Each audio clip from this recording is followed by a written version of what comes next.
কিন্তু আমাদের লড়াইটা হলো, আমার মা স্বাভাবিকভাবেই কান্নাকাটি করেন, আমার পরিবার সবাই। তো আমি আমার মাকে বলেছি যে দেখো, মানে আমরা যে লড়াই নেমেছি, আমার একটা মনে হয় কি, কোনো রাজনীতিবিদের না বাসায় মৃত্যুটা হইতে পারে না, এটা কোনো ভালো মৃত্যু না। যিনি রাজনীতি করেন, যিনি লড়াই করেন, যিনি বিপ্লবী, যিনি সংগ্রামী, তার মৃত্যুটা হবে একটা সংগ্রামের মধ্য দিয়ে, একটা রাজপথে, একটা গ্লোরির মৃত্যু।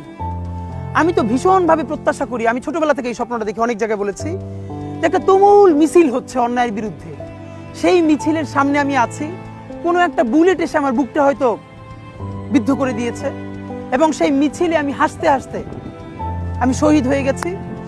এবং সবাই যখন মৃত্যুটাকে ভীষণ ভয় পায়, আমি তখন হাসতে হাসতে আল্লাহর কাছে ভীষণ সন্তুষ্টি নিয়ে পৌঁছতে চাই যে আমি একটা ন্যূনতম ওই জীবনটা লিড করতে পারলাম, যে আমি একটা ইনসাফের হাসি নিয়ে আমি আমার আল্লাহর কাছে পৌঁছতে চাই।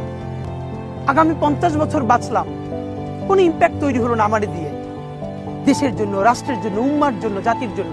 কিন্তু আমি ধরেন 5 বছর বাঁচলাম, সেটার মধ্য দিয়ে যদি আগামী 50 বছরের ইম্প্যাক্ট তৈরি হয়, তাহলে অনেকদিন বেঁচে থাকায় কি সাফল্যের বলেন?